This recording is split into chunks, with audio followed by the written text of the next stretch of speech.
Film की शुरुआत होती है एक पुरानी टूटी फूटी नाव से जो धुंध और अंधेरे में समंदर की लहरों पर धीरे धीरे बह रही है। कैमरा पास आता है, डेक पर खून के धब्बे हैं, कुछ चूहों की चीखें, और फिर दिखता है एक लाश जो नाव की एक रस्सी से लटक रही है। अंधकार की गहराइयों से आया था वो। इंसानों का लहू उसकी भूख थी और रातें उसके लिए शिकार का वक्त। थॉमस की यात्रा शुरू। थॉमस मुख्य किरदार एक गरीब लेकिन ईमानदार व्यक्ति है जो एक अमीर रियल एस्टेट व्यापारी के कहने पर ट्रांसिल्वेनिया की यात्रा पर निकलता है। वहां के पुराने महल कार्पेथियन कैसल में एक ग्राहक काउंट ओरलॉक को प्रॉपर्टी बेचने। सड़कें वीरान हैं, गांव वालों के चेहरे पर डर है। थॉमस जब गांव के इन लोगों से काउंट ओरलॉक के बारे में पूछता है तो सब चुप हो जाते हैं। थॉमस का चेहरा, बैकग्राउंड में धुंध और पत्तों की सरसराहट। एक बूढ़ी औरत फुसफुसाती है, वो इंसान नहीं, वो तो मौत है। थॉमस आखिरकार घोड़े की बग्घी से उस पहाड़ी पर पहुंचता है जहां ओरलॉक का महल है। यहां सब कुछ मरा हुआ सा लगता है, कोई आवाज नहीं, कोई हरकत नहीं। दरवाजा अपने आप खुलता है, धीरे धीरे, फर्श पर थॉमस के कदमों की गूंज के साथ। हम पहली बार देखते हैं नॉस्फेराटू, काउंट ओरलॉक को। लंबा पतला शरीर, चूहे जैसे लंबे दांत, गंजा सिर और डरावनी आंखें, नाखून लंबे और मुड़े हुए थॉमस का चेहरा सख्त हो जाता है। डर उसकी आंखों में झलकता है, लेकिन वो खुद को संभालता है। ओरलॉक से घूरता है, आपका स्वागत है। रात का वक्त है, महल में ठंडी हवा चल रही है। थॉमस को दूर से किसी के चलने की गूंज सुनाई देती है, लेकिन कोई नजर नहीं आता। फिर वह देखता है दीवार पर एक लंबी टेढ़ी मेढ़ी परछाई जो उसके पास आ रही है, लेकिन कमरे में कोई नहीं। कैमरा केवल परछाई पर फोकस करता है। नॉस्फेराटू की लंबी उंगलियां धीरे धीरे थॉमस की गर्दन की ओर बढ़ रही हैं। थॉमस पसीने से तर कांपता हुआ एक कैंडल जलाता है। परछाई गायब। मैं यहां अकेला नहीं हूं। अगली रात थॉमस को काउंट ओरलॉक खाना परोसता है, अजीब तरह का गाढ़ा और काला सूप। रात को जब थॉमस नींद में होता है, नॉस्फेराटू उसके कमरे में आता है। वह बिस्तर पर थॉमस के पास झुकता है और अपने लंबे नाखूनों से उसकी उंगली को काट देता है। थॉमस चीखता है और जाग जाता है, लेकिन सब कुछ नॉर्मल लगता है। पर उसकी उंगली से हल्का खून बह रहा होता है। थॉमस अपने आप को एक ताबूत के अंदर पाता है। नॉस्फेराटू उसके ऊपर झुका हुआ है, चूहे उसके सीने पर दौड़ रहे हैं, दीवारों से खून बह रहा है। एक औरत, एलन, थॉमस की पत्नी, रोती दिखती है, लेकिन उसकी आंखों से खून निकल रहा है। थॉमस अचानक जागता है, सांसें तेज, चेहरा सफेद। वो समझ नहीं पाता कि ये सपना था या हकीकत। थॉमस अब पूरी तरह समझ चुका है कि वो महल में किसी भयानक राक्षस के साथ है। सुबह होने पर वो महल के दरवाजे खोजता है। वो एक भारी दरवाजे को खोलने की कोशिश करता है, पर वो जंग लगा है और बाहर से बंद है। वो एक गलियारे में दौड़ता है और हर रास्ता उसे उसी कमरे में वापस ले आता है। कैमरा घूमता है। नॉस्फेराटू की परछाई दीवारों पर चलती दिखती है। एक पुरानी घड़ी उलटी दिशा में चल रही होती है। थॉमस दीवारों को धकेलता है, चिल्लाता है, किसी को सुनाई दे रहा है क्या? लेकिन जवाब में सिर्फ चूहे और परछाई होती हैं। नॉस्फेराटू सिर्फ शरीर नहीं, समय और स्थान को भी कंट्रोल करता है। इस बीच सैकड़ों मील दूर एलन, थॉमस की पत्नी, अपने घर की बालकनी में बैठी होती है। वो अचानक खड़ी हो जाती है। उसकी आंखें बंद हो जाती हैं और उसे नॉस्फेराटू की परछाई दिखाई देती है। उसकी नाक से खून बहने लगता है और वो चिल्ला उठती है, थॉमस खतरे में है, कोई बुराई उस तक पहुंच चुकी है। नॉस्फेराटू का चेहरा अचानक फ्लैश करता है। एलन की आंखों में एक काला कौवा उसकी खिड़की से टकराता है। दीवारों पर नॉस्फेराटू की छवि दिखती है, फिर गायब हो जाती है। एलन की आंखों से आंसू बहते हैं और वो कहती है, अगर मुझे अपनी जान देनी पड़े मैं दूंगी, लेकिन उसे वापस लाऊंगी। थॉमस महल में कैद, नॉस्फेराटू की भूख का शिकार बनने वाला है। एलन को मानसिक रूप से नॉस्फेराटू की उपस्थिति महसूस होने लगती है और यह तय है कि वो काउंट की कमजोरी बन सकती है। रात का समय है।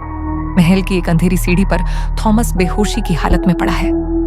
तभी नोस्फेराटू एक काले धुएं के साथ कमरे में प्रकट होता है। उसकी आंखें अब चमक रही हैं, जैसे भूख चरम पर हो। नोस्फेराटू की लंबी उंगलियां थॉमस की गर्दन की नसों को छूती हैं। उसका चेहरा बिल्कुल पास आता है, पीला सड़ा हुआ, और आंखें बिना पलक के घूरती हैं, जैसे ही नोस्फेराटू दांत काटने ही वाला होता है। अचानक थॉमस आंखें खोलता है।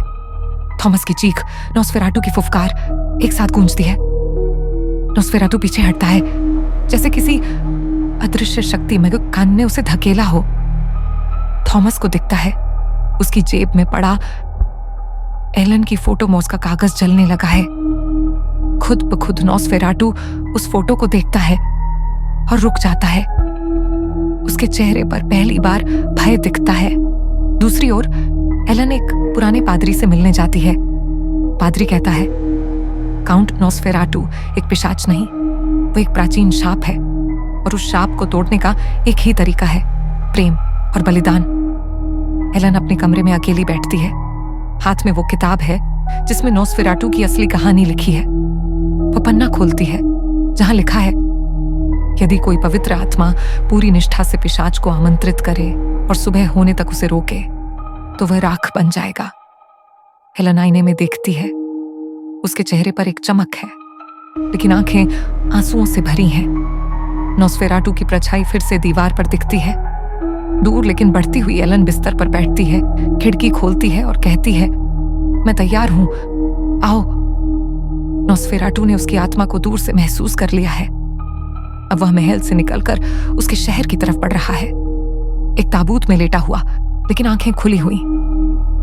नोस्फेराटू अब एक पुराने जहाज में है, ताबूत में बंद, लेकिन आंखें खुली। जहाज धीरे धीरे बंदरगाह पर पहुंचता है। एक नाविक ताबूत खोलता है। अंदर सिर्फ काली मिट्टी है। फिर अचानक नोस्फेराटू उसके पीछे खड़ा होता है। बिना कोई आवाज किए नाविक की आंखें सफेद हो जाती हैं और वो तड़प कर मर जाता है।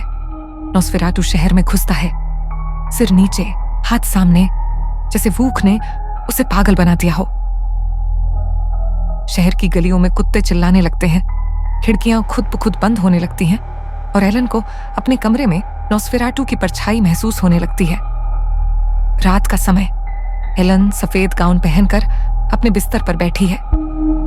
मोमबत्तियां जल रही हैं और खिड़की खुली हुई है। वो बुदबुदाती है, मुझे पता है तुम आओगे।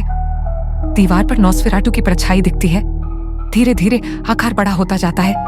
एक चीख दूर गली से सुनाई देती है। फिर दरवाजा खुद ब खुद खुलता है। नोस्फेराटू कमरे में आता है, धीरे बेमन से, जैसे वो जानता है कि ये जाल हो सकता है।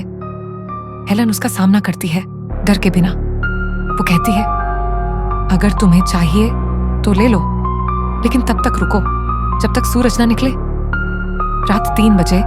सुबह कमरे में एक अजीब सी घुटन है। नोस्फेराटू अब एलन के ऊपर झुका हुआ है, धीरे धीरे उसका खून पी रहा है। एलन के चेहरे पर कोई डर नहीं, सिर्फ त्याग की झलक। नोस्फेराटू की पीठ उभरी हुई है, जैसे उसकी रीढ़ धीरे धीरे अकड़ रही हो। उसकी आंखें बंद हैं, भूख मिट रही है, पर उसके अंदर एक उलझन है। एलन की उंगलियां धीरे धीरे ढीली पड़ती हैं, कमरे की मोमबत्तियां बुझने लगती हैं। पर अचानक खिड़की से हल्की रोशनी दिखती है। नोस्फेराटू को कुछ महसूस होता है। वह अचानक रुकता है, उसका चेहरा ऊपर उठता है, उसकी आंखें फैल जाती हैं। खिड़की से सूरज की पहली किरण कमरे में गिरती है, एकदम नोस्फेराटू के चेहरे पर। नोस्फेराटू पीछे हटता है, एक डरावनी आवाज करता है जो इंसान की नहीं लगती। उसकी चमड़ी जलने लगती है, पहले हाथ फिर चेहरा। वह दीवार से टकराता है, जमीन पर गिरता है और खींचता है खुद को अंधेरे की ओर। लेकिन अब सब रोशन हो रहा है। उसका शरीर राख बनना शुरू होता है। फुसफुसाहटें गूंजती हैं कमरे में। एलन के चेहरे पर एक शांत मुस्कान है। उसकी आंखें बंद हो जाती हैं और वह भी चल बसती है। नोस्फेराटू अब पूरी तरह राख बन चुका है, एक साया जो अब इतिहास बन गया।